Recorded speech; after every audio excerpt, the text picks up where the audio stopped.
హిందువులు అత్యంత భక్తి శ్రద్ధలతో జరుపుకునే ముఖ్యమైన పండుగలలో శ్రీరామనవమి కూడా ఒకటి. వసంత ఋతువులో చైత్రశుద్ధ నవమి నాడు జరుపుకునే ఈ పండుగకు చాలా విశిష్టత ఉంది.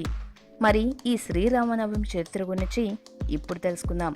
త్రేతాయుగంలో ఇదే ముహూర్తానికి విష్ణుమూర్తి యొక్క 7వ అవతారంగా శ్రీరాముడు జన్మించాడు.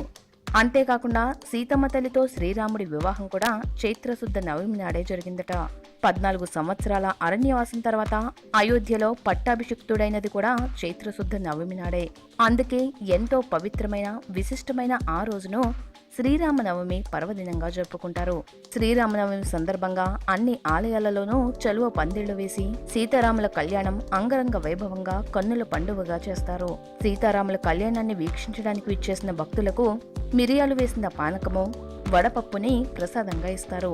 అంతేకాకుండా సీతారాముల కళ్యాణంలో వాడిన తలంబ్రాలని భక్తులకు పంచుతారు. ఆ తలంబ్రాలను తమ పూజ గదిలో పెట్టుకుంటే మంచి జరుగుతుందని భక్తుల విశ్వాసం.